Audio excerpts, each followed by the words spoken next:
following show is controversial and contains content you may find offensive. Listener discretion is advised. 98 FM's Dublin Talks. Dublin Talks with Adrian Kennedy. Monday morning, Monday, the 7th day of January 2019. Good morning. How are you this morning? I'm Adrian Kennedy, and between now and midday today, this is 98 FM's Dublin Talks. It's good to be back after the Christmas break. I got a slightly extended break this year, which is grand. Anyway, we're here till midday today, and what have we got coming up on Dublin Talks today? Well, in just a moment, we'll be hearing how one local cafe is doing its bit to stop children going to school hungry in the morning, which apparently is a big problem here in Dublin. Taxi driver tales. We talk to a taxi boss about the weird things that his drivers put up with on a daily basis. I have a bit of a dilemma for you. This is something that caused a bit of a row. I'm only back from my holidays, and we have a bit of a row in the office today over whether or not you split the bill if you're going out for dinner. Let's say yourself and your partner go out for dinner with another couple, and obviously you all have different things to eat and different things to drink. If that's me, we split the bill right down the middle, regardless of who had what. We just split the bill. Unless they went and ordered 20 bottles of wine or something. But we split the bill right down the middle. And we're going to be asking, is that the right thing to do? Or should you do what somebody in our office did and itemise every single thing that you had to eat and literally split the bill that way? We'll be debating that dilemma. And one of the big news stories today, and it's sad to admit, I have to say, for a city that I'm very proud to live in, it is horrible to hear that Dublin's north inner city and Ballymun are two of the dirtiest places in the whole of Ireland. Just let that sink into you for 1 second. We live in a lovely island, but the dirtiest places in Ireland are in Ballymun and the north inner city. And I want to find out why that is. Why is the north inner city in particular, because it's rated as the worst in the entire country, why is it so bad? Why is it so dirty? We'll get into that a little bit later on. All that and much more between now and midday today, live from Dublin City Centre. This is Adrian Kennedy, and this is 98 FM's Dublin Talks. Now, first off, here's a copy of a tweet sent out by a cafe in North County Dublin over the weekend. Their free breakfast scheme kicked off this morning. And here's what their tweet said. From Monday, any child or teenager up to the age of 18 who wants or needs a warm brekkie on the way to school can have a bowl of porridge and some fresh fruit on us. Available school days between 8 a.m. and 9 a.m. Rush takeaway. Only bring your own container. No judgment, no questions, just love. So I thought this was a nice positive story to kick off the new week. And I'm joined on the line by Sharon Batch from Delhi. The Skinny Batch Deli in Rush and Lusk. Sharon, welcome to 98 FM. Good morning, how are you? I'm very good, thank you, Sharon, and happy Monday to you. Now, Sharon, I was taken by your tweet offering free breakfast, free warm breakfast, no less. What made you come up with this idea of offering children free brekkies? Well, it was a few things, really. My husband and I own Skinny Bash together, Alan, and we have two small kids, Jacob and Ava. Jacob's 7, and he's in first class. And I've two nephews of around the same age living in the UK who get a free hot meal in school, in primary school, for the first 2 years of their school life. And then it's a subsidised hot meal thereafter. And I always wondered why that wasn't a thing here, and why our kids in primary schools are expected to take in so much and develop so well and so strongly and concentrate and sit in their chairs and be good without that kind of nourishment. So that was one thing. And then I sort of was watching Jamie Oliver's school dinners over Christmas, probably with a few hot whiskies in, and thinking about it again. And spoke to one of our suppliers at Palace Foods and said, I wonder if we were just to do this, like just a porridge, would it be a good idea? And they said, but look, we'll definitely supply it for free, and we'd get on board if you want to do it. So I just said, okay, great. And it was that simple. It was literally last week, Tuesday or Wednesday, we sort of talked about it, and we said, okay, let's try it. Just put the tweet out, and then it just sort of exploded over the weekend. And what sort of reaction have you gotten? Obviously, you have radio stations like us wanting to talk to you. Yeah, the cream at the top now. Tell me, do you believe that there is an issue in the Rush and Lusk area of kids going to school without food? Yeah, I mean, we're aware of breakfast clubs in certain schools, both primary and secondary, where children really, really need to avail of those schemes. And not only are they in need of the breakfast club, but they are turned up to school with no lunch either.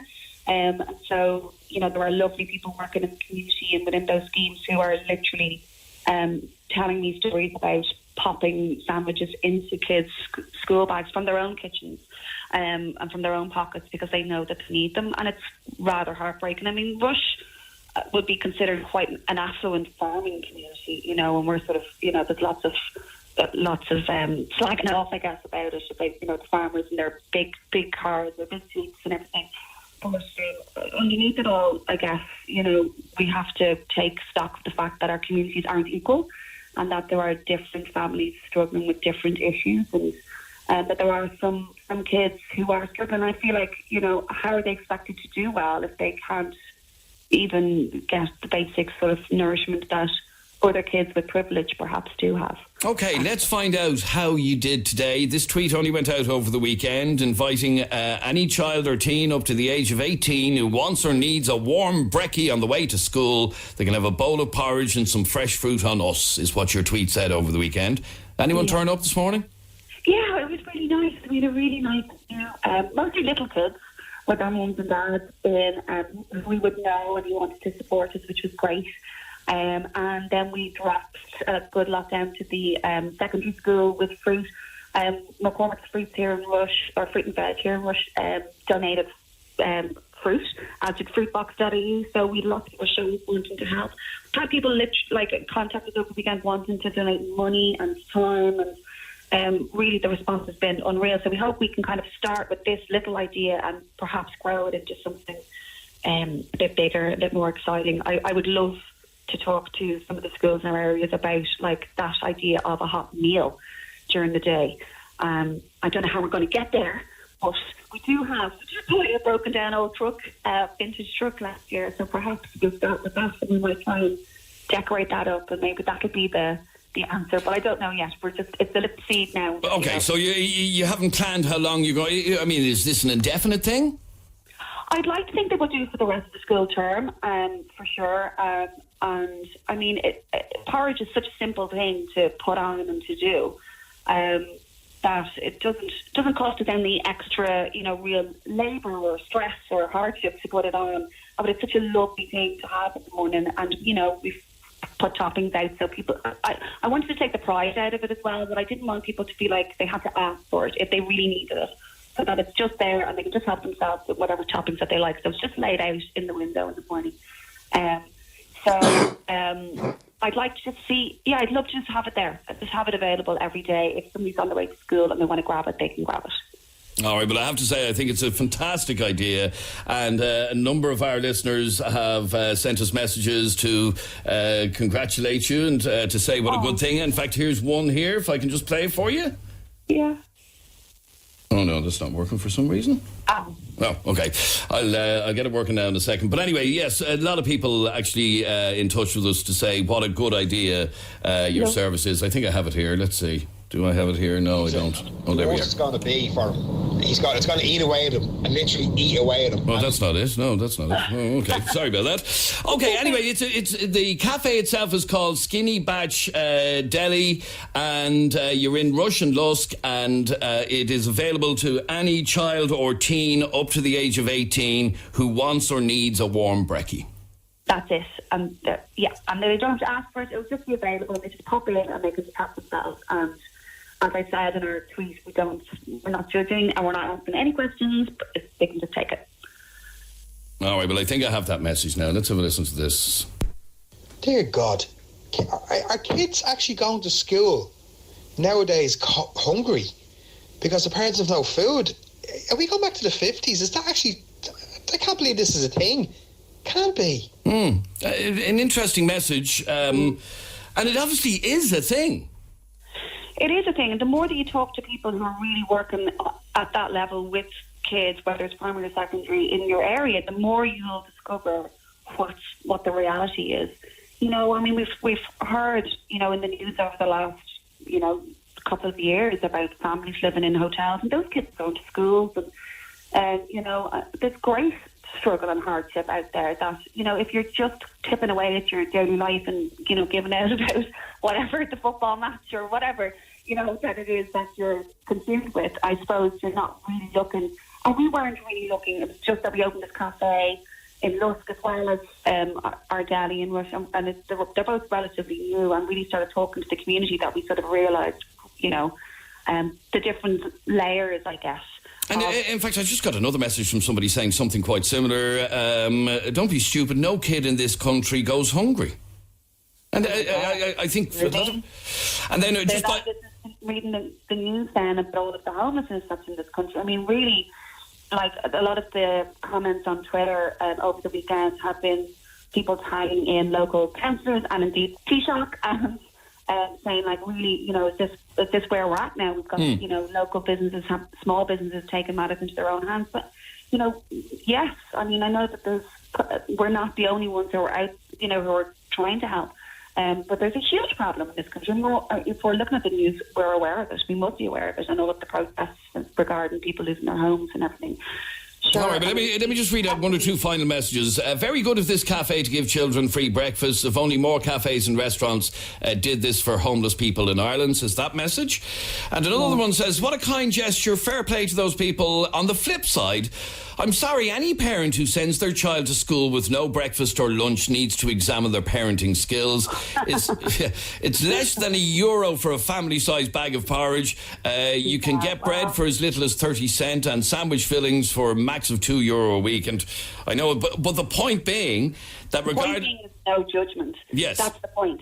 Like, I'm not judging anybody else's parenting skills. My own are, you know, questionable at times. Like, it's none of my business why they don't. Or you know, and indeed, like the point about somebody just wanting it as opposed to needing it is really important as well. Absolutely. So maybe you've had a lovely breakfast now, and maybe you're still hungry by the time you get to school if you've travelled to school, and then that's still okay to come in and take our porridge. So I don't care. All right, well, and nor should anybody else. I don't think. Your cafe is called Skinny Batch. Where exactly are you?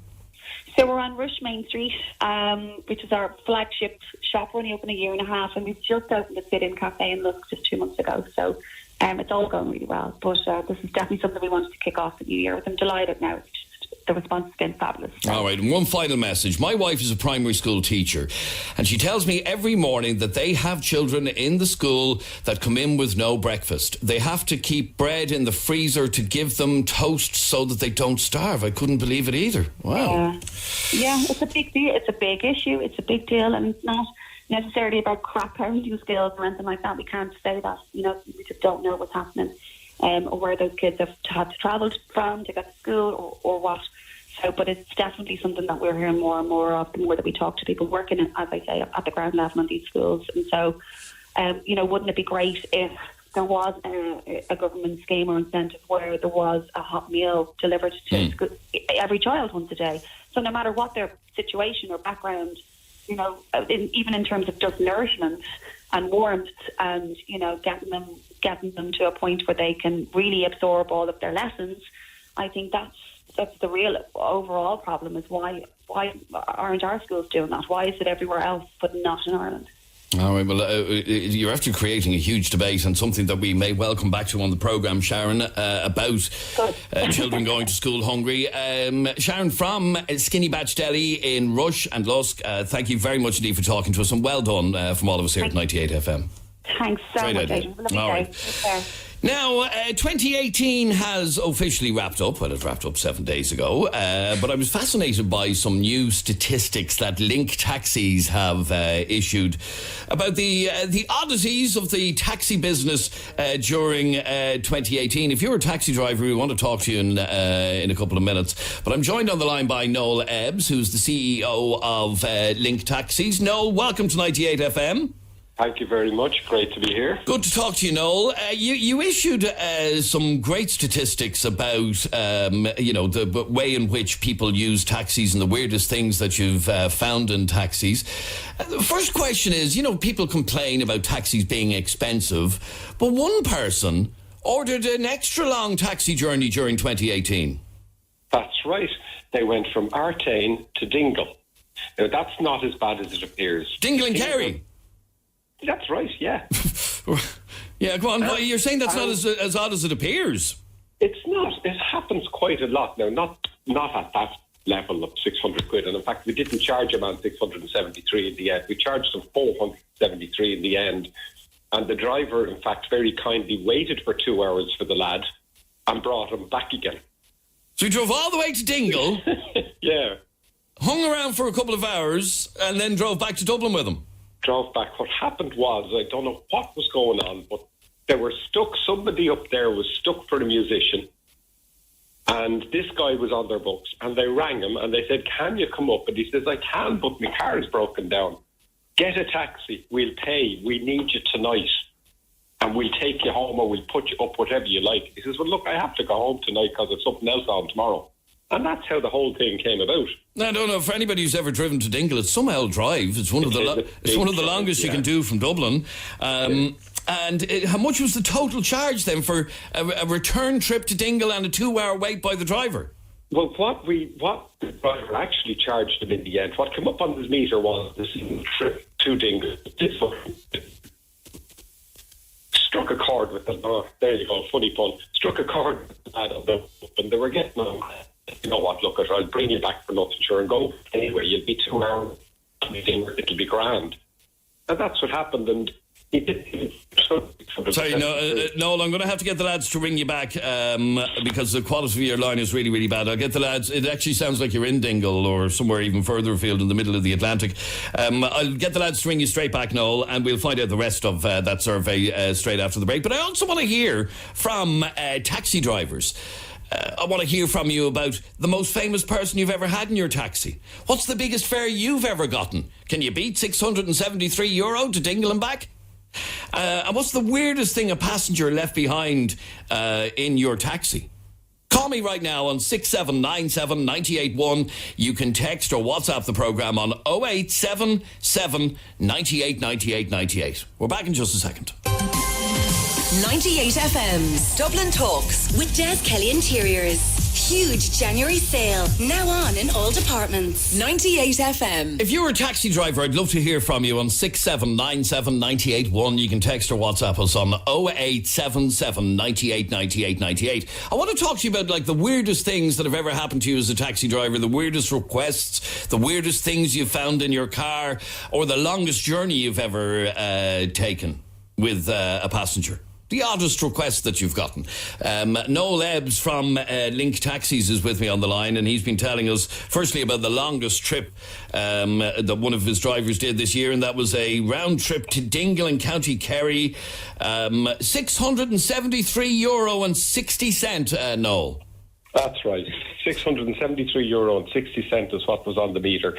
Now, I do have to say, the driver didn't charge him that. He charged him €473, but still, that's what was on his meter. That's what he would have been charged. Right, most expensive gig by that venue down in Dingle. It was an expensive gig, yeah. Now, by complete contrast then, what was the shortest trip one of your drivers did?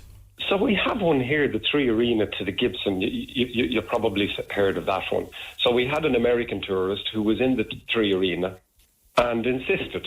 And the driver said, "Look, it's there." And he said, no, take me. My wife doesn't like walking. He said, "Literally across the road, right there."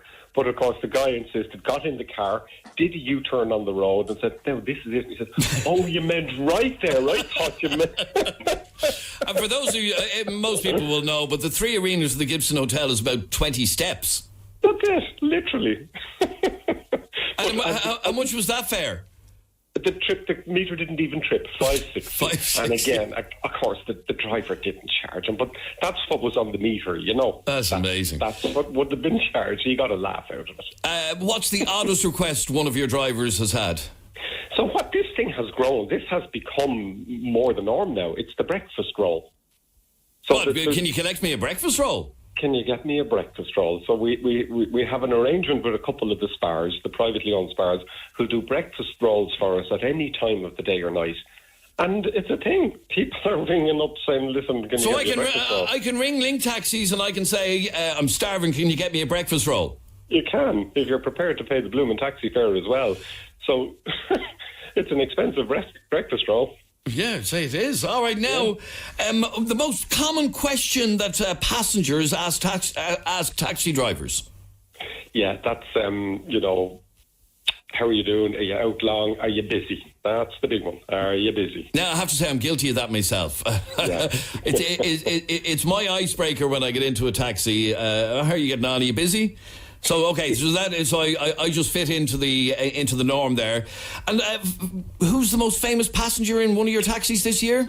So this year it was Liam Neeson. Oh, Liam Neeson. So that was a great one. And was he pleasant? He's a lovely lad. That's the report that we got back. They're the words that were used by the driver. He's a lovely lad. That's lovely what lad. he said. And of course, the driver couldn't resist ringing him up and saying, listen, tell me exactly where you are. Although on second thought, no, don't. I've developed a very special set of skills over many years. I will find you. He couldn't resist it. And apparently he took it in good stead. And finally, the weirdest item left in a taxi by one of your customers. A bearded dragon.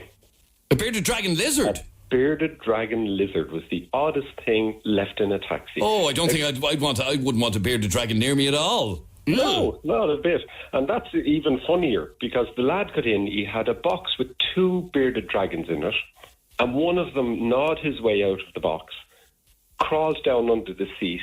The passenger picked up the box, not realising it was a little bit lighter than it previously was, got out of the car, and the driver didn't spot this for about an hour until a head appeared between his legs as he was eating his breakfast roll. No.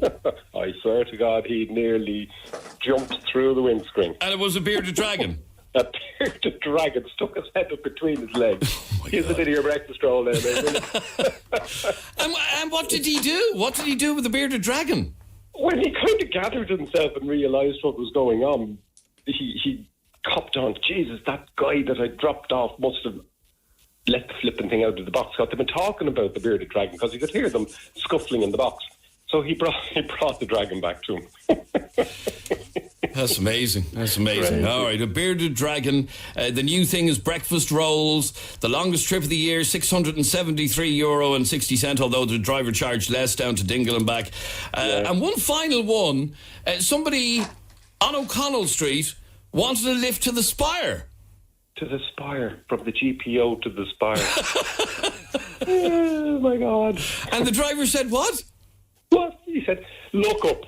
It's there. It's a taxi, not a helicopter. I can't brilliant. take you to the top of the Spire. It's brilliant. I loved all those stories. Some of the stories would make a cat laugh, Jeremy. I swear to God. That's brilliant. Noel Ebbs, CEO of Link Taxis. Thanks very much indeed for talking to us, Noel. Great talking to you. Thanks a lot. All right, bye-bye. Now, if you're a taxi driver, I'd love to hear from you about long drives and famous people and weird things that have been left in your taxi. Text or WhatsApp us 0877 98 98 98. Andy, you're on 98 FM. How are you, Andy? All right, Adrian, welcome back and Happy New Year to you. And the same to you, Andy. Thanks very much indeed.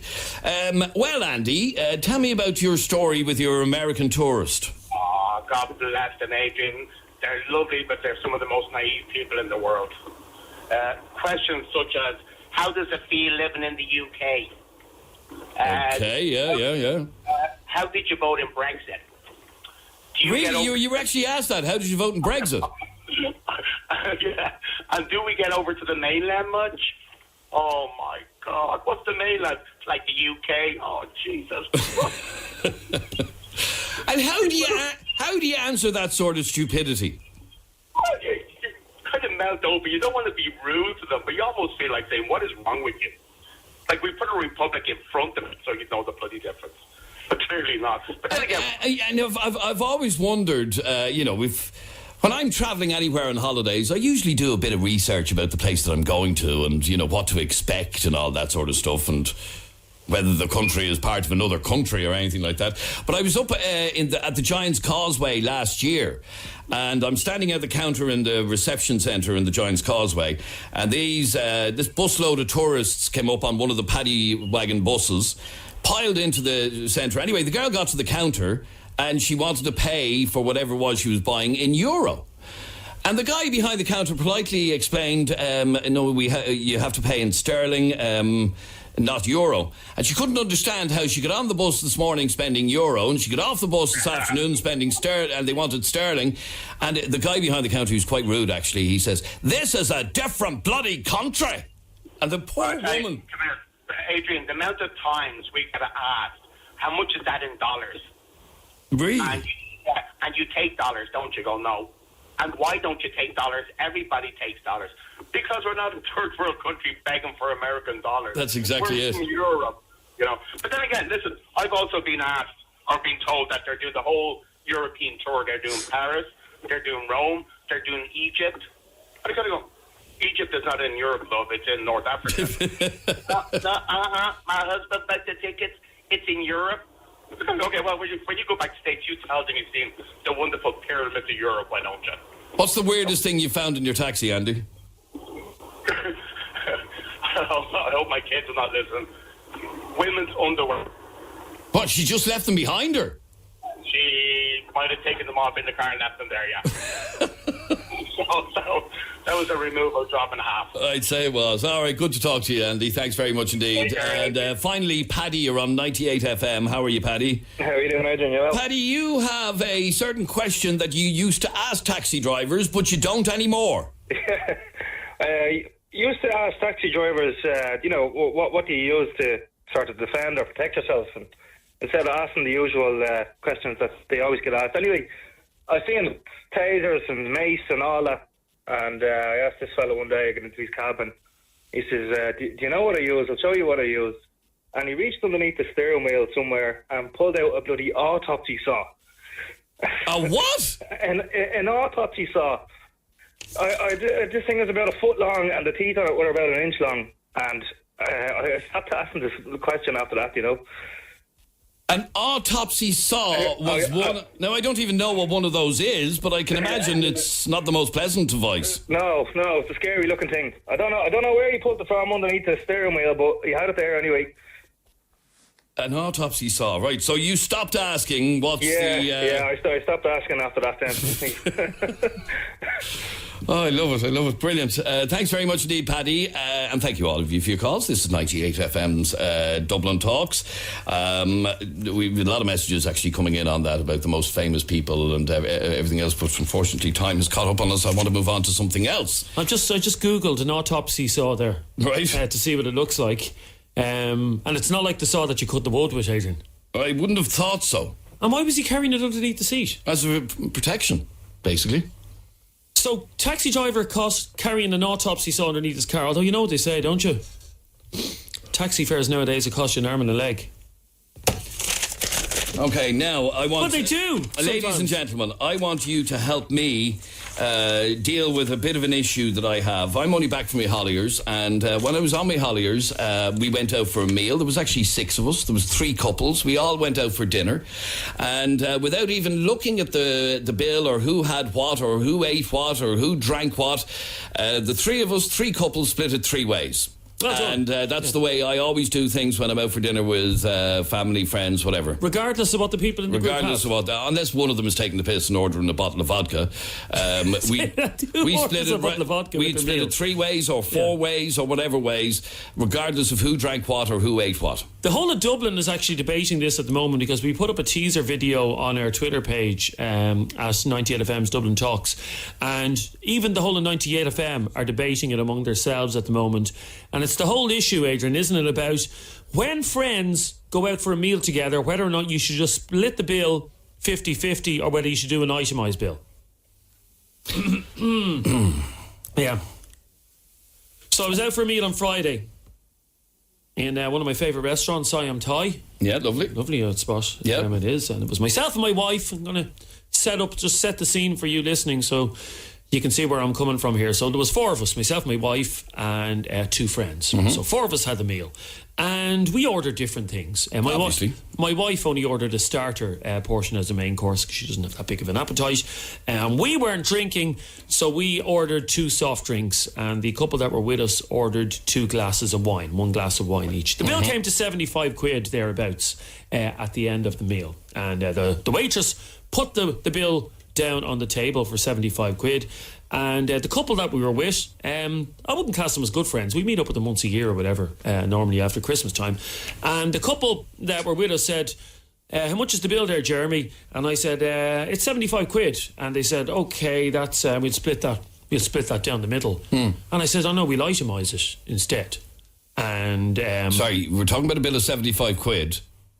And rather than splitting it down the middle and calling it 40 each and throwing a bit of a tip onto it... Well, that's what it would have been, 40 quid each. You said, no, let's itemise it. And I thought this was a thing that everybody does. I've always done it for meals. When we go out with family members, we always, when we get the bill at the end of it, You're those people that sit there with a calculator in your hand adding them all up? Yeah, we actually do.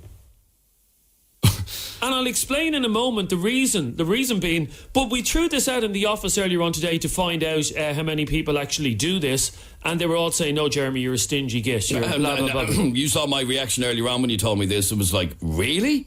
You actually did that? So we're going to try and find out what way do you do it? When you go out for a meal with family and friends, and I mean, we go out once a week, either with family or friends, and it's something I've always done. No, I'm not a stingy person. Well, you clearly are. No. You absolutely clearly are. Your issue was your wife had a starter, they had a glass of wine. I'm not paying for their glass of wine. Really? Yeah. I would have thought that it's common. No, I've never heard of it. That's the God's honest truth. You're the very first person that I've ever heard of doing that. Yeah, I think it's... Now, it'd be slightly different if the couple that you were with ordered 2 bottles of wine. No, they didn't. They had a glass of wine each. I always assume... Is that not etiquette? That when a bill arrives, you go, okay, well, I had the lamb to start, and then I had the curry for the main course, and my wife only had the starters. I mean, the starter that my wife had was only... that doesn't matter. Oh. Do you not even want to know how much it is? I'd love to hear from you on this. That's all on 6797 981. Text or WhatsApp us 0877 98 98 98. You're in a restaurant, and let's imagine there's you and your partner and another couple, and you get a bill of €75 or €120. Well, no, 75. Let's say what it was. Yeah. Okay, 75. but in your case it's 75. But you could have a bill of whatever. You would have had this starter. That person would have had that starter. That person would have had a Coke. Another person would have had a glass of wine. What do you do? Do you itemise the bill and split it that way? Or do you split it down the middle? We mentioned this earlier on in the show, and we got a WhatsApp message in fairly promptly. Morning, Dublin Talks. Morning. Regarding the splitting the bill situation, I've actually done both. Well, I've been a part of both. So the whole itemising the bill, you done that when you were in college.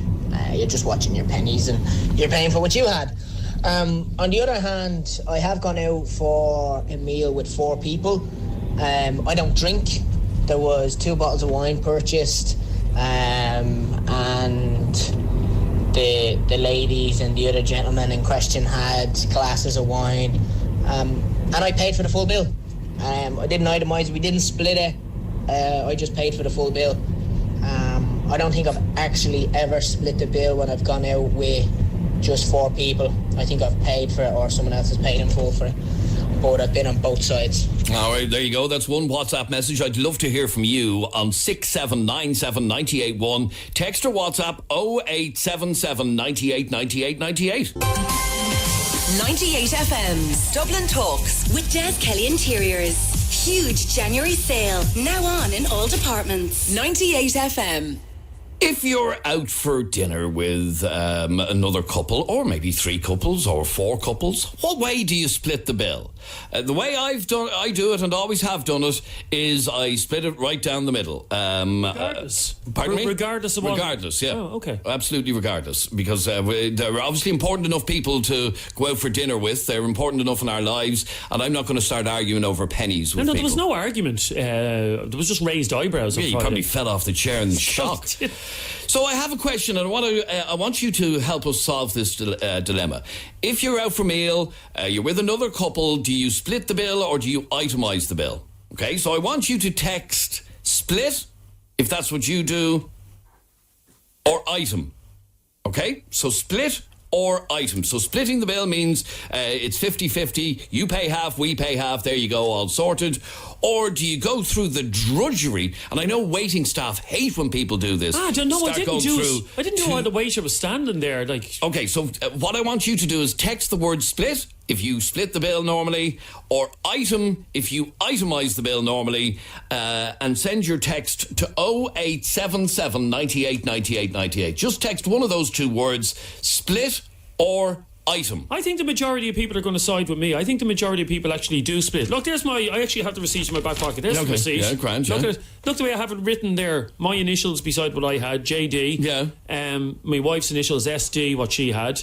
And look, if you look at the bill, Adrian, you will see there 2 glasses of Shiraz. Yeah. At 6. Which, by the way, were only €3 dearer than your minerals. Yeah, $6.95. This couple and I'm not slagging them off, Jesus, they're probably listening. But the couple that I went with had 2 glasses of Shiraz with their meal. At a cost of $6.95 per glass, which is 14 quid. 14 quid for 2 glasses of wine. Why should I subsidise their Shiraz? Yeah, but how much were your two soft drinks? Doesn't matter. It's soft drinks. Yeah, they were €7. So we're only arguing over €7 here. We're not arguing. Typically didn't argue it. Text the word split or the word item to 0877 98 98 98. Text the word item if you itemise the bill, or split if you split the bill, and send it to 0877 98 98 98. Jeremy is of this perception that he's not alone with this. I tell you one thing, if I ever go out for a dinner with you and you did that, I'd get up and walk out and leave you to pay the whole bill. So there. I'm just warning you. You wouldn't actually do that, would you? I actually would. Look at the first call agreeing with me. Okay, let me just let me play another message that has come into us on WhatsApp about this. To tell you the truth, when I heard you say it out on air, I knew it was Jeremy, and I just couldn't do it. I'd be mortified. I'd be so embarrassed. It's just pay your half. You went out, you enjoyed yourself, you enjoyed the company with people, as Adrian said, that you cared enough to be out eating food with. I mean, a couple of euro. Would you embarrass yourself for that? Because I certainly wouldn't. There you go. No. Would you embarrass yourself for that? No embarrassment here. Not embarrassed at all. Okay, let me bring in some calls on this. And keep your text coming in. Text split or item. If you split the bill, text split. If you itemise the bill, text item to 0877 98 98 98. It's something everybody has had to deal with at one stage or another. And you know what? After this discussion today on 98 FM, anybody that goes out for a meal in the next week are going to bring this up as a sore point. And they will. Yeah. But most people, if they're friends and they go out, they split it down the middle. But and as I said, unless somebody is taking the mick and is ordering 2 bottles of wine and you're sitting there drinking a glass of water. Jeez, who drinks 2 bottles of wine during the meal? That's taking the mick. Yeah. Okay, but you're only... anyway. Eddie, you're on 98 FM. How are you, Eddie? Good morning, lads. First of all, Happy New Year to you both. And the same to you, Eddie. Eddie, do you split the bill or itemise the bill? Put it this way, Adrian. You never want to go out for a meal with me. Oh. Because I find myself agreeing with the ginger one. Look, if your mate went to a bar and bought himself 2 points and he got you 1 and said, let's pay halves, would you agree? Ah, good point. No, I never even thought of that, yeah. So just because it comes to food, the rules change. You're dead right. In a round situation in a pub, Adrian, if yourself and myself, Adrian, we're over in Peter's pub across the road. That's where we have a couple of bevies. And if we were in a round situation and I was ordering double shots, say double Bacardi and Coke, and you were having a single, would that be fair? I wouldn't do that either. Well done, Eddie. You just put him in his box. No. But sometimes, I go out with my mate right now. I don't drink very quick. This fella, he says it's like drinking in a desert, right? He'll go to the bar and he'll order 2 points to my 1. You know what I mean? But if he said to me, right, we're splitting, I'd be... Yeah, but that's all right if he does that on his round. Adrian, it's like this, right? Yeah, I went out with a fella, my mate there the other week. We went out for a drink over Christmas. Well, drink, I was driving, right? Now, he got a starter, right, which is about €8. I didn't want a starter. Then he got a steak meal, it was about 20 quid. I got a burger and chips, it was about 12 quid. So all of a sudden, that's €16 extra already, right? Then he got a drink, and then he got another drink, but I was driving, so I got a cup of tea. So it's about €28 down straight away. And the meal came, and we just paid what we had. I'm not paying €14 out of pocket. And you brought up a valid point. You brought up a valid point 2 weeks ago, just before Christmas. We went out with my mother, and my mother loves ordering sea bass in restaurants. And for those of you who eat out in restaurants, sea bass is expensive. And she ordered sea bass. There's no way I was paying for my mother's sea bass. Yeah, I always just pay for what I eat and give it. So hang on, you're out for dinner with your own mother. Yeah. And you made her pay. You should have paid the whole bill for starters. Well, it wasn't just the two of us. It was a group situation. Right, and you made your mother pay the extra for sea bass. Do you know how much the sea bass was on the menu, Eddie? I don't care. You're a tight arse, it's your ma. You only get one mother. You should be looking after her. But when I go out with my mates, right, I pay for what I eat and I give enough for a tip. And if they want to go extravagant and have a couple of drinks and a starter and a extra expensive mains, well, they can pay for it. Exactly. Don't care. Well, hang on. My mother had a 27.50, and that's how much it was. 27.50 sea bass. Yeah. Why would I pay for a 27.50? And you asked her to pay the difference. Well, we itemise that as we always do. It's so obnoxious. Obnoxious. It is absolutely obnoxious. It's obnoxious ordering sea bass. And I can honestly tell you, if I went out for a meal and you said, "Now let's itemise the bill," you had that, I had that, I would never go out with you again. Honestly. I'm like, when we go out for a meal, I'm like one of those accountants that used to work for the mafia. You know, they have all these little books, these lodgers and ledgers and stuff like that. So your bill is €27.33. No, it was pathetic. You make it sound like you need a maths degree. Yeah, it's ridiculous. Lisa, you're on 98 FM. Hi, Lisa. Hi, Adrian. How are you? Lisa, what's your opinion on this? Do you split the bill or itemise the bill? No, itemise it. If it's the likes of a burger joint where everyone's kind of eating the same thing, grand, split the bill straight down. But when it comes to an expensive menu that can go from a burger to a steak, and some people are drinking water, some people are drinking wine or shorts, no, itemise it. I just think it's cheeky for anyone to expect you to pay for what they're having. And I find myself agreeing with Jeremy, even though what he's just come out with there about his mother's making her pay the extra for sea bass. Christ. Well, no, hang on, lad. She didn't have a problem with it. In the same way, Lisa... She knows what a tight arse you are. No, he's used to you. You'd peel an orange in your fucking pocket by the... Sorry about the language. In your pocket by the sound of it, Jeremy. No, seriously. That particular meal, Lisa, I had lasagna and chips. And the lasagna and chips, as far as I can remember, was only 12 quid. But you're holding that over your mother. I didn't hold it over. Oh, my God. Your mother shouldn't be paying anything whatsoever. If my son went out with me for a meal and expected me to pay for my own, I think I'd give him a bang on my head. In fairness, Lisa, I didn't ask to be your son, you know what I mean? Being a mother doesn't entitle you to free food for the rest of your life, you know what I mean? You should never, ever expect your mother to pay for it.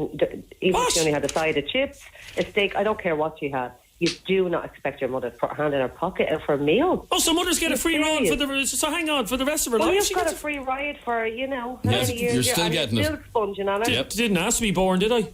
It doesn't matter. I'd say you're still sponging off her at this rate. I've been known to sponge off her from time to time. But sorry, Lisa, the point being that you believe the bill should be itemised generally. Generally, yeah, once you're in a restaurant and a bar situation, but a burger joint or somewhere like that, grand. I know, listen, Lisa, I'm not going to start itemising the bill in Eddie Rockets because generally it's... But the fact is, myself and my wife aren't alcohol drinkers, so the reason we've always itemised is because we don't like getting stiffed by people who are alcohol drinkers. Oh yeah, I agree with you there, except until you said about your mother there. Now that changed. Jeez, what are you getting caught up on the mother for? My mother's fine. She's happy. My mother's happy out. One of my mates just texted me, don't ever invite him to watch a football match with us. He's too tight. Myself and my mate John, we go to watch Liverpool play. 1 week I'll pay for everything. The next week he'll pay for everything. Okay. And that's the way we do things, okay? Yeah. And this guy, by the way, doesn't even drink. I'd have a couple of pints, he won't drink a thing. And he says, my mother never pays for anything when I take her out. She paid for everything for me for over 16 years. Well, here's the thing, guys. My mother once gave me a sound bit of advice when I was younger. And you know what it was, Adrian? A fool and his money. Do you know what it is? Let me just bring in one last call. Yeah, Michael, you're on 98 FM. How are you, Michael? Yeah, Adrian. Michael, do you split the bill or itemise the bill? I'd split the bill, yeah. I'm just grateful to see my friends these days with kids and all. You never get to see anyone, you know. Yep, there you go. Yeah, Happy but to be out with them. you don't want to have to remortgage the house after a meal out either, you know. Yeah, well, this reflects bad on 98 FM as well, because, I mean, you're getting paid a fortune and you won't even split a bill. Well, it's ridiculous. Well, first of all, I'm only on sidekick wages here, which is why I ordered lasagna and chips. But the point is, Michael, you shouldn't have to subsidise someone else's. You should stay at home and have your dinners in future, okay? Because then you don't have to worry about splitting any bill. My mother has very expensive tastes. Here is the results of our poll. We asked you, do you split the bill or itemise the bill? You reckoned most people were going to side with you. 81% of our listeners agree with me. No way. No, they don't. That's my job done. See it. 81% of our listeners split the bill. That is the norm. But they won't after today's topic. They will. We've actually changed the whole landscape. You just painted yourself out to be the stingiest, meanest man that ever walked. Probably shouldn't have mentioned the mother thing. Is that what killed me, was it? Split the bill, 81%. Itemise the bill, 19%. This is 98 FM's Dublin Talks. On the way in a moment, wait till you hear what happened to a 2-year-old child on a Dublin bus. Live and exclusive to Dublin's 98 FM, Monday through Friday between 10 and midday. This is Adrian Kennedy. You're with 98 FM's Dublin Talks. And Trish is here with Monday's top headlines. Thanks, Adrian. A leading obstetrician has criticised messages speculating when abortions are to be carried out in Ireland. Dr. Peter Boylan says patient confidentiality must be respected. It's after a tweet yesterday claimed an abortion was to be carried out at Our Lady of Lourdes Hospital in Drogheda this morning and urging prayers for the woman. Syrian forces have captured an Irish citizen fighting with ISIS. He was detained when patrols targeted a terror cell on December 30th, along with 4 other men. The Department of Foreign Affairs says it's investigating the circumstances surrounding the arrests. The man is known to Garda security and intelligence officers. The city centre, the North Inner City and Ballymun are the worst in the capital for litter. The final litter survey of 2018 shows there's been no improvement in these areas for the last couple of years. Tala, Dunleary and the areas around Dublin Airport are the cleanest. And 100 animal lovers marched in Malahide this weekend to be able to walk their dog without a leash. New bylaws by Fingal County Council requires dogs to be on leashes in public parks, except in designated zones. And now you're up to date on 98. 98 FM's Dublin Talks. Dublin Talks with Adrian Kennedy. Good morning. It is Monday morning, Monday, January 7th, 2019. Sorry, that'll take a while to get used to. This is Adrian Kennedy and this is 98 FM's Dublin Talks. We saw a post on social media over the weekend that angered an awful lot of us in our office. And here's what the post read. Tonight on the 45A, a large rock was thrown through the side of the window of the bus. It happened just at the halting site at Loughlinstown. Our 2-year-old was covered in broken glass as well as ourselves. Thankfully, we managed to come away with very minor scratches and splinters. If we had have had the buggy on the other side where we would usually put it, our little boy Josh may have been seriously injured or worse. Absolute scum. Alan, that post, you're the little boy's father. Alan, welcome to 98 FM. Morning, Adrian. How are you? Good, thanks, Alan. We have the photographs of what happened to your little boy and to yourself on our Facebook page and our Twitter page at Dublin Talks 98 FM. Alan, talk us through exactly what happened the other night. Yeah, so it was just a nice night. We brought the young lad out to the arcade in Bray Seafront on our return journey, just passing the halting site. A large object was thrown through the window. We usually have the buggy in the wheelchair spot on the buses, but for some reason last night we just decided to sit on the other side, just because 45A has a lot of wheelchair users, so we thought there's no point in moving the buggy mid-journey, so just for convenience we put it on the other side. It was just a bit of a shock, really. We thought it might have been a light bulb going, and then all of a sudden when we looked up, there was glass everywhere and a large fist-sized hole through the window. And this was the window just at the wheelchair bay, was it? Right at the wheelchair bay, yeah. Right, so do you know what came through the window? It was actually a small stone. It was actually in the buggy when we got home and we were cleaning the glass out of it. We found it in the kind of shopping basket at the end of the buggy. Now, I've seen the photographs. You've scratches on your arm. Your little boy, who is, how old is he, 2? Yes, he's 21 months, yeah. He's 21 months, okay. And he's a horrible, nasty scratch on his arm as well, as a result of the glass shattering. That's right, yeah. Any idea? Well, obviously you thought it was a bulb smashing in the bus, but it wasn't. It was the window coming in. Any idea who threw it or where it came from? No idea. Absolutely no idea. There was a lot of comments saying that we were blaming the members of the travelling community. That's absolute lies. It happened right in front of the home site. Okay, that's not to say that it was travellers. It's just that's where it happened. No, it could have been anybody. It's just that was the exact point that it happened.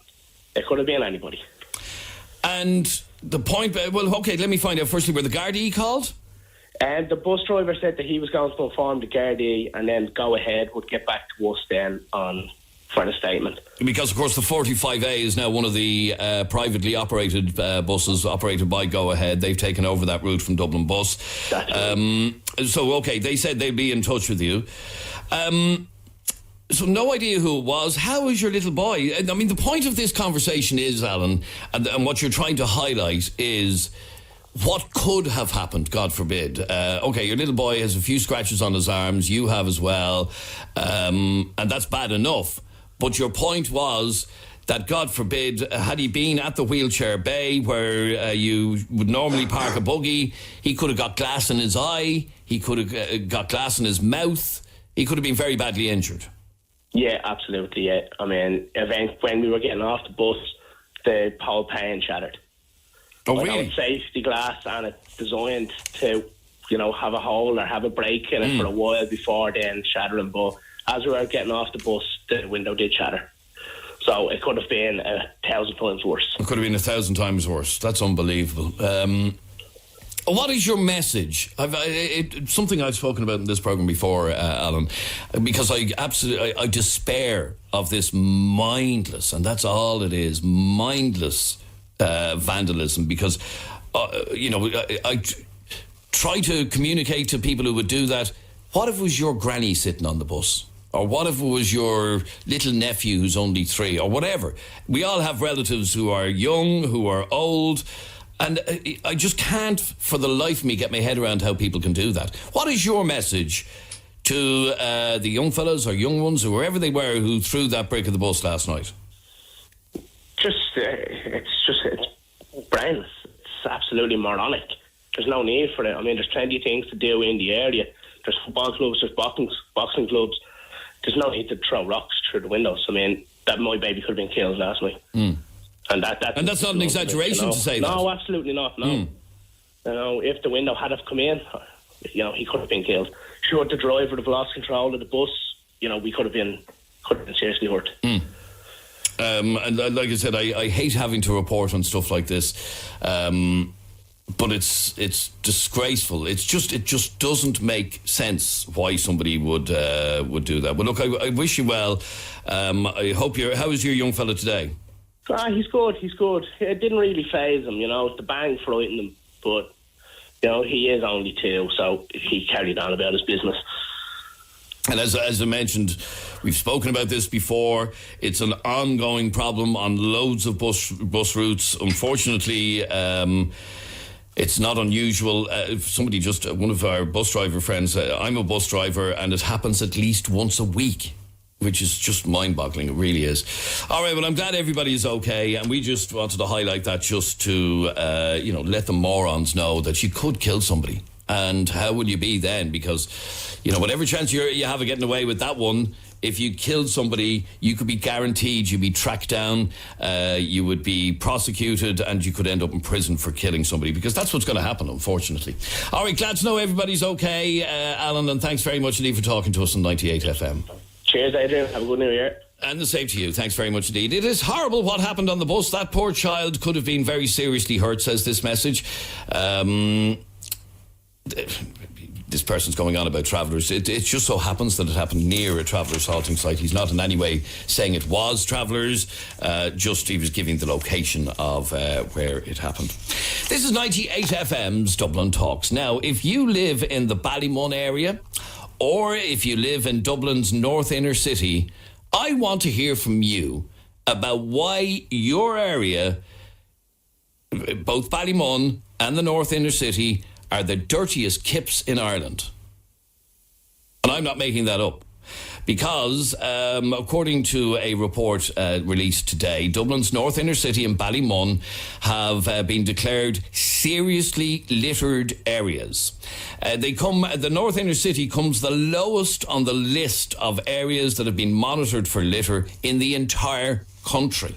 How embarrassing. Ballymun came 36th on the list of 40 places, with the North Inner City coming 40th on the list of 40 places. How embarrassing. Disadvantaged urban areas occupied the bottom 5 places in the rankings. Conor Horgan is from Irish Business Against Litter. They're the organisation that are behind this survey. And he joins me on the line now to find out a little bit more about what exactly is going on with litter around the country. Conor, welcome to 98 FM. Thank you very much, Adrian. Now, the survey from Irish Business Against Litter shows very damning statistics about 2 particular areas in Dublin. Dublin's North Inner City being the worst place for litter in the entire country, and Ballymun being 4th worst. Why is that? Well, we've been shining a light on those particular areas for a number of years. We've selected them in the knowledge that they are socially disadvantaged, that they face particular challenges. But the only reason we shone that light was to try and get local authorities and the community to clean them up. Because that's what's happened with towns across the country with our survey. And this hasn't happened. So this is a disappointment. I know in the case of Dublin, the City Council have done, in the North Inner City, they have made efforts.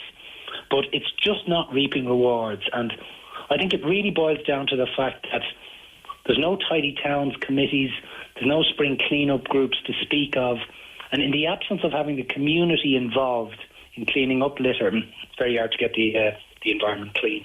Let me ask you then, is this down to the City Council for not making enough efforts, or is it down to the community for not pulling together, as we see in other areas of the country? It's a bit of both, I think. The local authority needs to take a lead. I'm tempted to give the example of Tala. I think it was on your programme many years ago, Adrian, we were talking about Tala, That's right. Which was down the bottom of our table at that point. Look what has happened.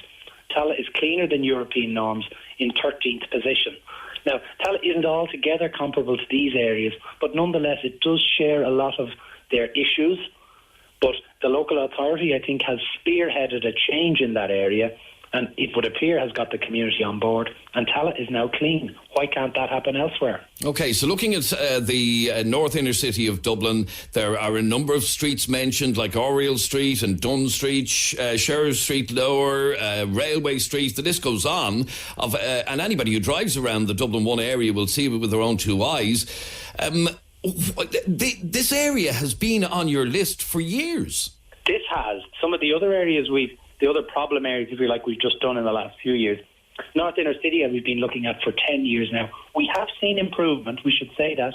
It was a litter black spot 10 years ago, but it hasn't been able to move off the seriously littered label. And that's a disappointment. We thought we were seeing real improvement in the area, but to be honest, it has fluctuated up and down in the last couple of years. You couldn't say there's a trend towards improvement. Now, is the litter being created in the North Inner City in particular, is it littering or is it illegal dumping? It's a mixture of both. You hear stories that not all the litter is caused by the residents either. A lady was telling me that she sees people come in their BMWs on a Sunday morning and dump litter in her open courtyard, would you believe? That's only anecdotal, but dumping is a factor in these areas. There's no doubt about it. And, of course, with increased litter charges and waste charges, people look to evade these charges, so there'll always be more dumping as litter charges increase. OK, so as we go into 2019... in your opinion, where is the nub of this problem in the North Inner City? Is it down to Dublin City Council, or is it that the residents just don't seem to care? It's to get the residents together. I'm not saying the residents on an individual level don't care. I'm sure they do. But it's It's a difficult task, but it's a task for the local authority to try to bring them together in a tidy towns format or a spring clean format and try and get them helping out the cause. That's the only solution. All right, Conor Horgan from Irish Business Against Litter, thanks very much indeed for joining us on 98 FM. Thank you, Adrian. Now, one man who's a proud resident of the North Inner City and represents the area as a Dublin City Councillor is an old friend of our show, Councillor Christy Burke. Christy, welcome to 98 FM. Good morning, Adrian. A little bit embarrassing for the area that you represent to be deemed to be one of the dirtiest places in the whole of Ireland. Yes, it's not very good news at the first week of the new year, given the fact that the majority of the people that I represent in the North Inner City are decent, law-abiding citizens. But there are a number of factors, Adrian. Tonight at the City Council meeting, there will be bylaws passed, I hope, in relation to giving Dublin City Council the authority to knock door to door to ask Mr. A or Mrs. B who their service provider is. There will also be an increase in litter wardens. There will also be the door-to-door appealing to people with through leaflets in different languages to say, please don't leave your rubbish bags out on Friday to be collected the following Thursday, as seagulls, foxes, cats, dogs or whoever could dispose of them throughout the area. Also, sorry, this is obviously being done, Christy, because there is a problem with people not bothering their arse to pay for their waste disposal like the rest of us do, and they're just flinging out their rubbish wherever they feel like it. I agree with you, Adrian, and I've been attacked, abused and insulted on many occasions in and around the area when I would jump out of the car and I would see a guy or a woman pull up, open the boot and take out 2 black bags and leave them in or at a complex. Also, this morning I discovered through speaking with officials that we had a waste management car out last weekend, and the waste management car had a number of personnel collecting illegal dumping in a particular area of the North Inner City. And as they were collecting and putting the bags into the truck, some private residents were coming out of landlord-owned complexes and following the truck and just leaving the bag at the back of the truck. Also, we have probably one of the largest populations of private landlords, where some of their residents, or a lot of their residents, just don't pay, just illegally dump, leave it outside the door, and hope that the City Council or someone else will pick up. Now, that's going on, and the comment that was made by the IPOL rep, where he said he was told by a woman that people coming along, opening the boot of their car and dropping bags. That happens on a regular basis. We have 2 mobile CCTV cameras, Adrian, and we're shifting them today, and we put them into hotspot areas. You see, illegal dumpers are gone very cute. They no longer leave evidence in the bags when DCC personnel had to go through a bag to try and discover evidence. And also, the courts, in some cases, have failed to penalise in a very heavy-handed way towards illegal dumpers. Some people will argue, Christy, that the way to deal with this problem is to bring the bin services back to within the control of Dublin City Council, not charge people for them, and then they'll get rid of their litter properly. Well, Adrian, as one of the ones who fought for years to oppose privatisation, and it's on the record, my position on it, but the reality today is this: that won't be happening because DCC is contracted. That contract was done some years ago, legally and binding, and I can assure you this: if DCC or any local authority was to try that, the taxpayer, the hard-working, hard-earned taxpayer, would end up paying millions in compensation for breach of contract. So that won't be happening unless there's some massive change of government and some massive legislation brought in. But we have to deal with what... Okay, so essentially forget that. It's not going to be happening. At the moment. It's a myth that's out there. Right, okay. So how do we get people, and I heard what you said about going door to door and asking people, which I think is a great idea, by the way, asking people to prove who their service provider is and show a recent bill to show that they are paying a service provider. You're obviously aware that that is part of the problem. Absolutely, without the shadow of a doubt. And you need for the manager, which I will address tonight, for the manager to employ more litter wardens and indeed to maybe introduce a scheme which we introduced years ago, naming and shaming, and to maximise the €3,000 maximum fine and conviction for people who continuously illegally dump and destroy areas. You cannot compare a small town in rural Ireland with an urban area. It's like comparing apples and oranges. And I would like to see, don't forget, Adrian, in the north inner city, there are great residents groups who go out every Saturday to do canal cleaning, street cleaning, pickups. The whole shebang is done. It's the irresponsible personnel who come from other areas at most of the times and dump and think it's okay to dump. Sure, it doesn't matter. It's a flat complex. Sure, it doesn't matter. It's the But Christy, hang on. How much of the problem of the littering in the north inner city, which is Dublin 1 and parts of Dublin 3, how much of it is being brought in from outside? A hell of a lot of it, Adrian. And let me tell you also, I have a family member... sorry to cut across you, Christy. Why? Why are they picking on Dublin 1? Why not go up the mountains or out St. Margaret's direction or somewhere? Well, I think, the north inner city, sure, it's riddled with population, highly populated with DCC complexes. Sure, we'll do it there. I have a family member live on a main road in the north inner city, and every single morning she comes out to remove snack boxes, chipper bags, bottles. They even have a planter outside with a big box, and that's like a dumping bin. It's absolutely disgusting. You have a passing trade coming through also. People who are going to Croke Park. Don't forget, DCC, Adrian, and I commend them, they put out a service when Croke Park is on, cleaning and lifting waste. People take advantage of that when there's games on. They come in and drop bags on the North Circular Road and its surrounding areas because they know DCC will lift. And I want to commend the waste management men and women of DCC because they're out in the front line. They're cleaning up. And when we clean a street, and I'll give you an example, Adrian, we clean streets at 3 o'clock in the day. And at 3:20, it's back to normal with black bags and paper bags and all sorts of bags.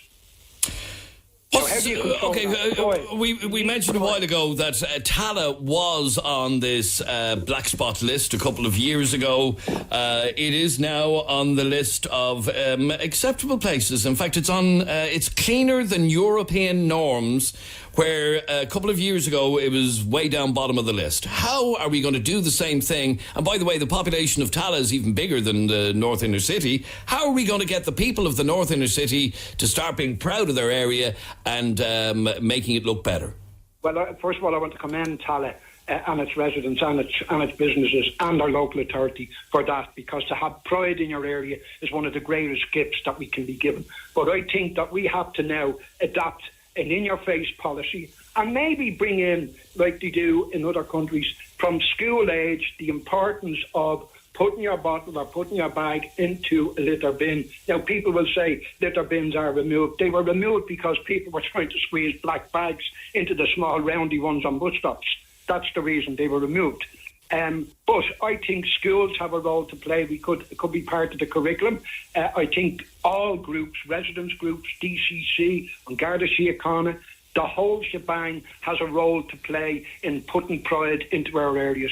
There's nothing as bad, Adrian, as waking up on any morning and going out to work and looking at rubbish, looking at boxes, looking at graffiti. It's absolutely disgusting. And, I appeal to people out there who are doing this.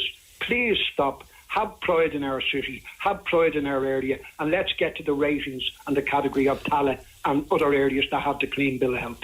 Okay, and I know our Lord Mayor he's also a rep from the same area, is kind of embarrassed. Are you, the representatives from that area, going to pull together to try and get something done about the litter situation? Well, I can assure you this, Adrian. We have a meeting now, starting early today till 10 o'clock tonight. We have another meeting in the morning at 9:30 called the Central Area Committee, where the North Inner City Councillors meet in City Hall. There is not a meeting goes by, but we get a report and we discuss lengthy debates on public domain, on illegal dumping. Every single public representative the 8 of us, my colleagues, and indeed the 63 of the City Council, who tonight will pass bylaws on waste management, every one of them are committed to pride in their area and trying to address the problem. Well, I want to call on the manager also, the city manager, Adrian, I want to call on the city manager to increase litter warden services in areas of black spots and in-your-face policy, who is your service provider, and to name and shame personnel who abuse and destroy our beautiful city and our end. Well, here's just one to have a think about. It was something I mentioned a couple of weeks back on this programme. During the summer, I was in Liverpool, and to my shame, and I've already put my hands up about this, I flicked a cigarette butt on the ground, and within seconds, a litter warden was over to me with a body cam camera, and he'd videoed the whole thing. And I had no way of getting away with it because he had it on camera. Now, I did get away with it only because I'm not from Liverpool and he let me away with it. But the point being, he was out, he was catching people. I've never known of anybody to be caught by a litter warden. In fact, we tried to contact Dublin City Council today to find out what the litter policy is in the North Inner City, and we can't get anybody. Well, I'll tell you something about the litter wardens, in fairness to the men and women of the litter warden. Some of them have been subject to threatened assaults, abuse, and we know where you live. And that is a fact. Now, the Garda Síochána have a role to play. Well, they can do it in cities like Liverpool, Christy, and that's the point I'm trying to make, that we should be able to do... And I'm not going to knock it, and I will raise it tonight, and I spoke this morning with the man... And the body cams that these guys have is their evidence, and it's as simple as that. People can't argue with being caught on camera. But the courts also have a role to play also, Adrian. When DCC, in fairness, takes a person or persons to the court, and the judge maybe gives DCC a rap on the hand by saying, well, it's not sort of visual enough to blame this individual, when we all know it is that individual. All right, Councillor Christy Burke, I look forward to seeing the North Inner City no longer bottom of the list in an embarrassing way out of the whole of Ireland, and moving up the list, just as Tala has done to its credit. They're now in cleaner than European norms category, which is fantastic, where Dublin's North Inner City is seriously littered. All right, Councillor Christy Burke, thanks very much indeed for talking to us on 98 FM. All right, there you go. Yeah, I hope something gets done, because it's actually not a bad area. It's just, it looks like a kip. It's embarrassing, actually, for people going around in tour buses in Dublin and everything else. And I'm not blaming the people in the area. I'm just saying that is a fact. The place looks like a bloody kip. I work for DCC in flat complexes. People who live in them dump. Also drive in. People also drive in and dump. I come in on Mondays, and you would think a bomb hit the place. Says that message. And our taxes pay for the council, so why doesn't Dublin City Council do its job properly? Stop trying to get the public to clean something we pay for through our taxes. All right. And nobody would want to be a litter warden for fear of violence, camera or not, says that message. And one final one, and Christy did address this. They've taken away public bins because of illegal dumping, so it's clear we need them back. So bring back council collecting bins. It's destroyed the country. When tourists are out in the street, they've no public bins, and that's embarrassing for Ireland. It's also embarrassing for Ireland that people visit our capital city and get taken on a tour bus and end up driving through a dirty kip. This is 98 FM's Dublin Talks. I'm Adrian Kennedy. On the way after the break, are you somebody who is a dog owner? And if you are a dog owner, do you think you should have the right to walk your dog without a lead?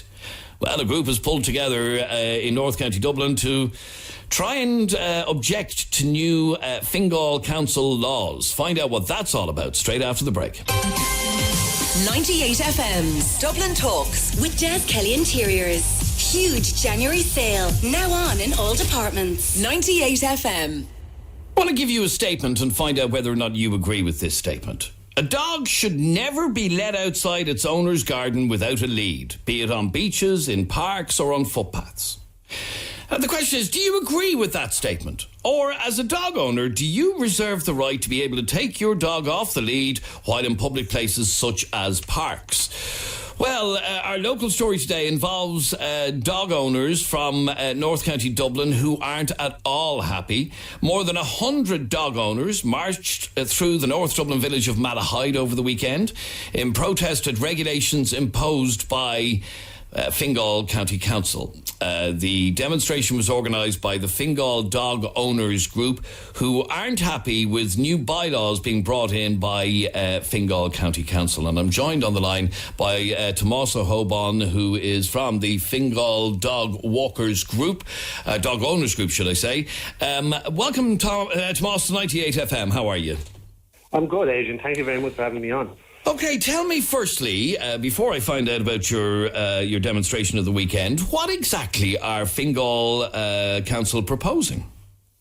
Well, they're after proposing a new change to the old bylaws, which state that you have to have your dog on a lead in any of the major parks, except in off-lead areas. Now, this doesn't include any times. They have a rule for smaller parks where you have to have your dog on lead between the hours of 11 to 1 hour before dusk. And then for your general green areas within housing estates, you can have the dog off lead at any time. If you're found in breach of these new bylaws, you're then liable for a €100 fine, going all the way up to 1,300 quid. Okay, so €100 fine up to 1,300 quid. Now, okay, so in a lot of areas, in public parks and so on, from 11 a.m. until an hour before dusk, you have to have your dog on a lead in most of the public lands owned by Fingal County Council. Well, that's the smaller parks. The larger parks, you're not allowed to have the dog off lead at all. Okay, at all. Now, the council, we've been in touch with the council, and they say that the bylaw was a response to reports of serious incidents involving dogs in Fingal's public parks, which local officials said included being bitten or scarred by dogs in public spaces. It sees dog owners fined if they do not comply. But basically, they're saying that there are reports of serious incidents involving dogs. In other words, something has to be done here. Well, we actually submitted a Freedom of Information Act to the council, and the council came back with the report that they gave us was that there has been no reported incidents within Fingal's parks within the last 2 years. There has been incidents outside of the park and within homes, on the roads. There was even an incident in a graveyard, but within the parks themselves, they don't have any recorded incidents. What is the harm, Tomas, in taking the dog out for a walk and having a lead on him?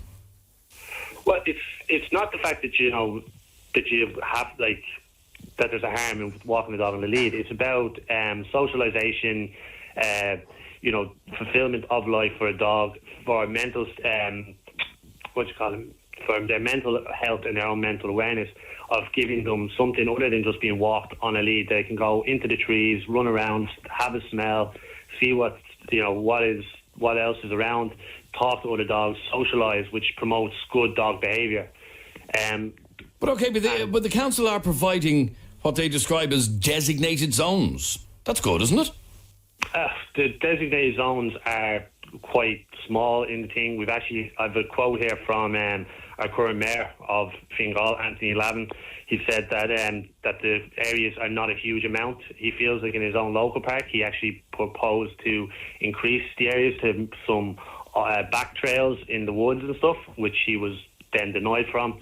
And these designated areas, are they caged? Are they fenced off? Yes, they're caged areas. It's got a fence there, and in a lot of places they're generally what you would consider a large back garden. They're just a patch of grass. There's okay, so they're not that big.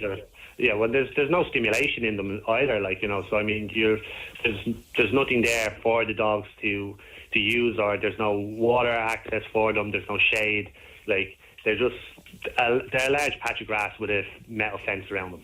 Okay, let me read out the very first message that's just come in to me about this, and it says, absolutely, dogs shouldn't be let off a leash when there are other people or dogs around. Some people or dogs don't get on well with other humans or dogs.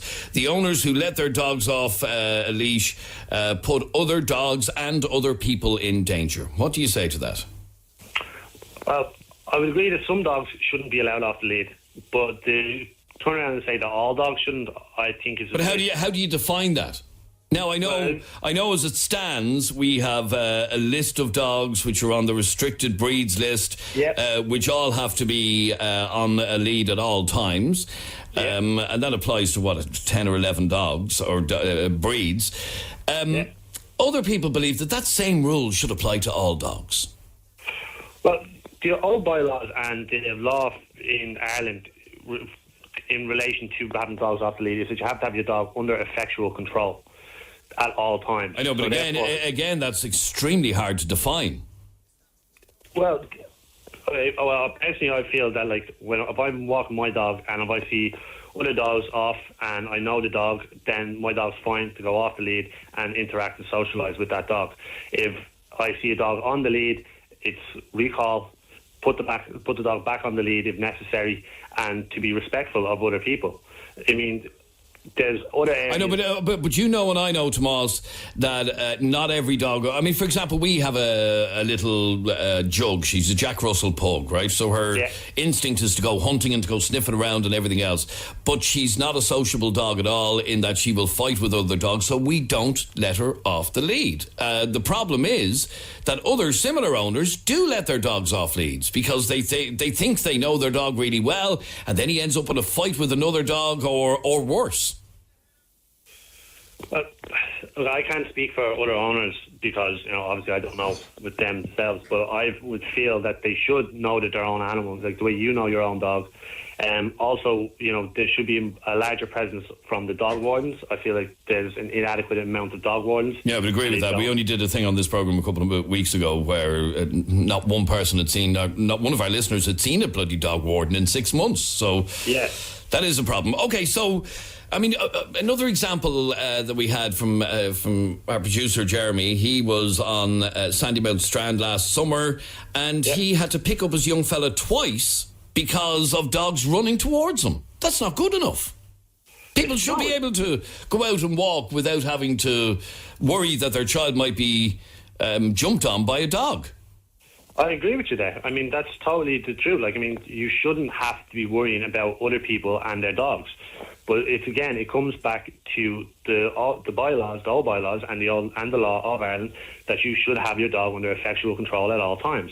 There should also be a presence then from dog wardens. See, I do believe, Tomas, that the definition, I was reading the law earlier on about a dog must be kept under effective control. That is so hard to define. You could argue, my dog's down the road there, but he's under control. I can get him back any minute.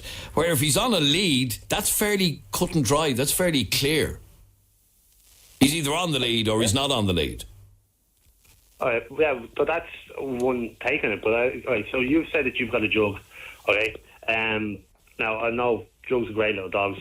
They also don't necessarily need a whole lot of walking. If you look at high activity, high intensity dogs that need to run, to be able to get out, to move, the parks in the areas that we're getting and that they're putting forward to us don't really allow that, and they also encourage to have a massive amount of dogs in the one area together, which is not, if you ask any dog behaviourists or if you ask the dog trainers, that is not a good thing to be having. It's it doesn't promote good dog behaviour and good dog interaction. Because again, if you also have fenced-in areas, they don't have a means of escape. They therefore feel cornered and trapped if there is an incident where someone isn't being responsible. So what we are promoting is responsible ownership, effectual control, and making sure that you are being aware of other parties. Here's the bottom line.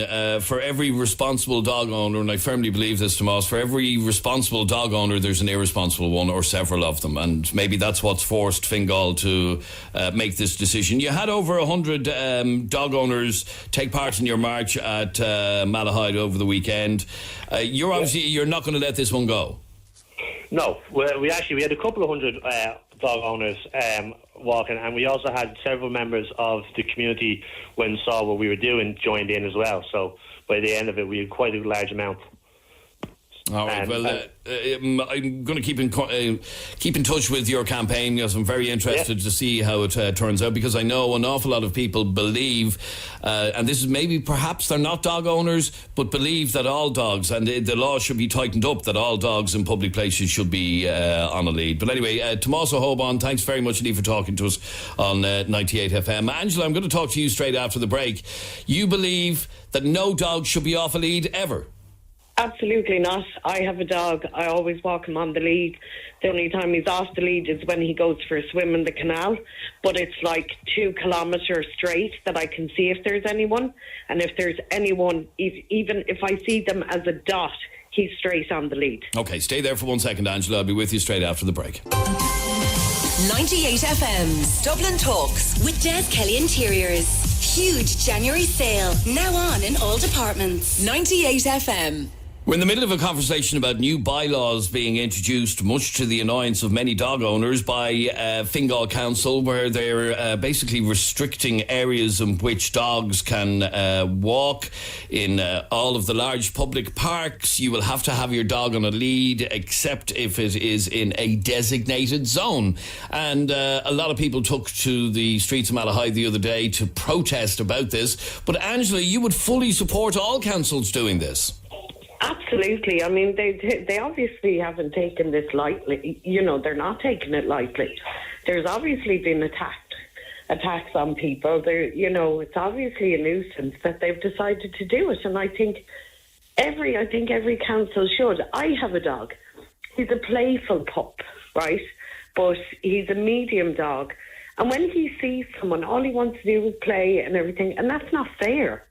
Because there are people out there who have a genuine fear of dogs.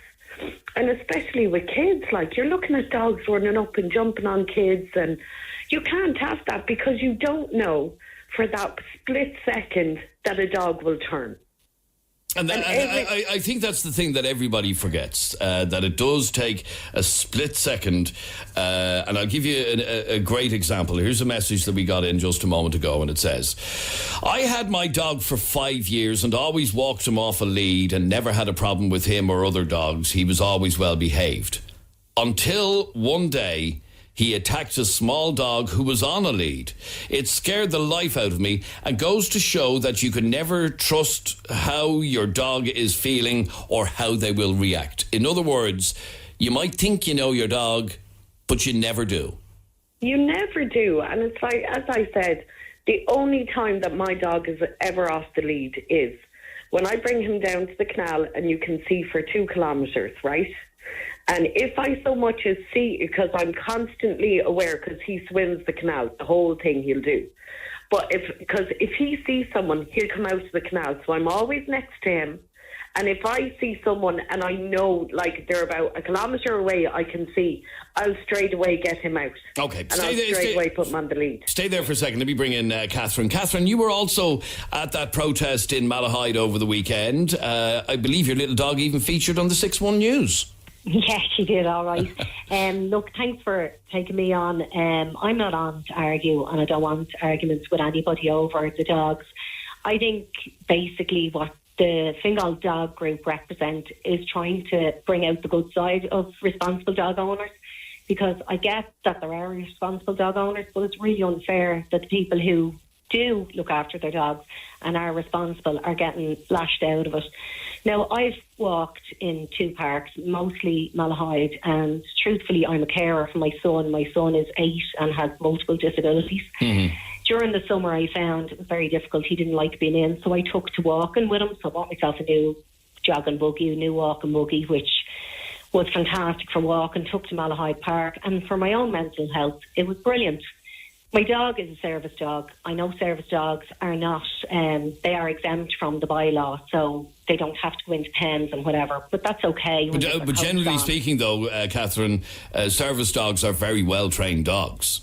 Absolutely, and I'm not just sticking up for, say, my dog, but say when I don't have her out, like when I have her out off lead and I have her coat off her, she is a well-behaved dog, but I'm also a responsible dog owner, that I know that if I see someone towards me with a dog on a lead, I will put my dog on a lead, whether she's well behaved or not. If I see that somebody and Catherine, that is fantastic, and I'm delighted to hear. And I know I would put myself in the same category, myself and my wife, in the same category of being responsible dog owners. Okay, but unfortunately, there is a problem with irresponsible dog owners, and let me just give you an example. This has only happened yesterday. Where's that message gone? I'll find it now in 1 second.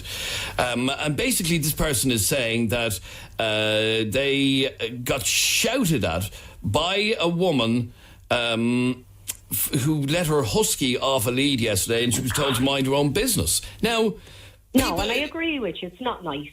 Absolutely not right. Okay, so I found the message, and it says, no dog should ever be off the lead. I was abused by a woman yesterday who let her husky and terrier off the lead, and they went for my dog. People should be able to walk around without fear of their dog being attacked by another.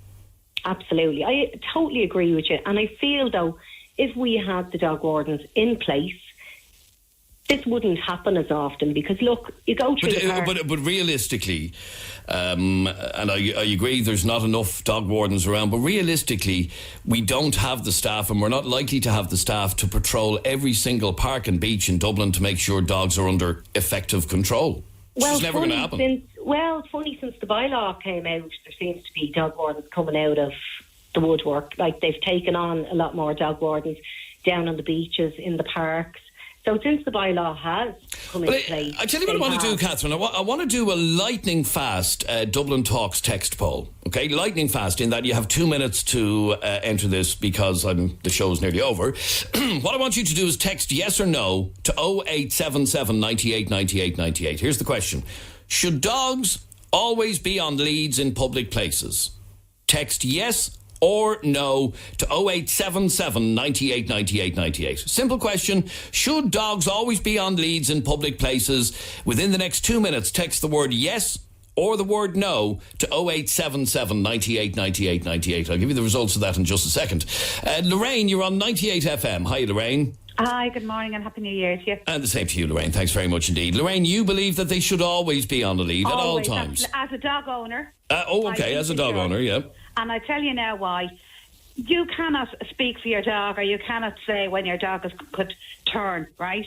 Now, I'm sick and tired of hearing people give out about, I have to walk my dog on a lead. There's a reason for that, because nobody knows what's going on in a dog's mind. Okay, but the law actually... Sorry to cut across you. Maybe people didn't realise this, because I have to be honest, I didn't before today. I thought dogs had to be on a lead in public places, and I found out today that no, they don't. They only have to be under effective control. Adrian, if I had €1 for every time I heard, if I was out walking with my friend, now I wouldn't have my dog with me, but if I was walking in the park, my local park with my friend, and if I had €1 for every time I heard a dog owner shouting to me, he won't, as the dog is bounding towards me, he won't go near you, he's very friendly. You don't know what that dog is going to do. No, I agree, and you don't know what your own dog is going to do. And you have your grandchildren with you.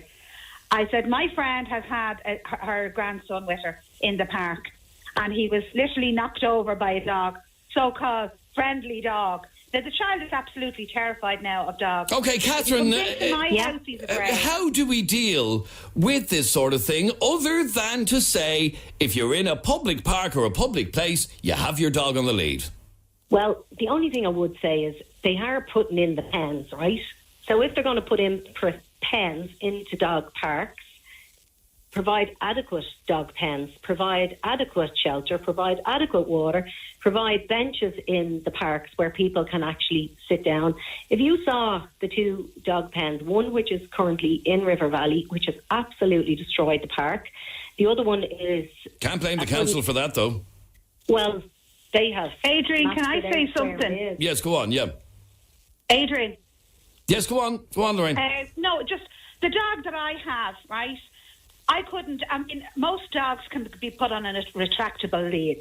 So therefore they have a lot of space that they can run and walk around, and you just retract the lead back when you're coming near people or other dogs. The dog I have, we can't put a retractable lead on him. He has to be on a secure harness.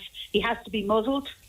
And we can't let him run off and enjoy his space or whatever. And the dog isn't socially deprived. He's a lovely dog. He's okay, but I know one of the arguments in favour of allowing a dog off the lead is he needs to be able to run free, and it's good for his mental health and everything else. I'll give you the results of that poll in a second, but firstly and finally, Peter, tell me what happened when you rang to try and get a dog warden. Yeah, hey Adrian, good afternoon, good morning, sorry. Yeah, I was the one that sent you in the message about them huskies as well yesterday. I was in Marley Park yesterday walking with my dogs, right? And we were finishing up our walk and came into the car park. And there was a lady there who literally opened up the boot of her car, let her husky out and her terrier. The husky was running around basically taking a dump all over the place.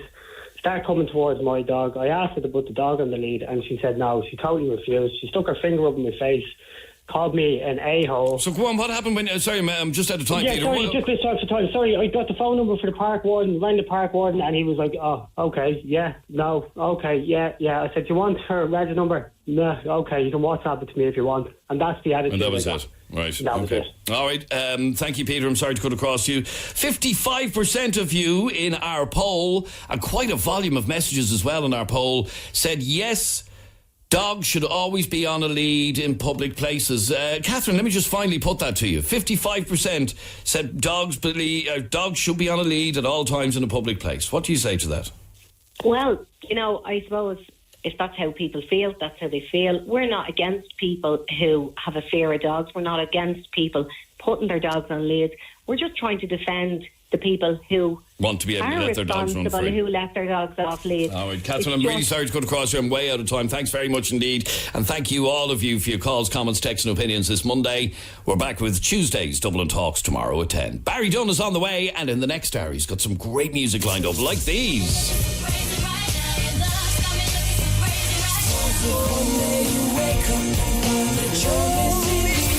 Every morning there's a heartache hanging from the corner of my girlfriend's 4 pounds. 98 FM's Dublin Talks with Des Kelly Interiors. Huge January sale now on in all departments. 98 FM.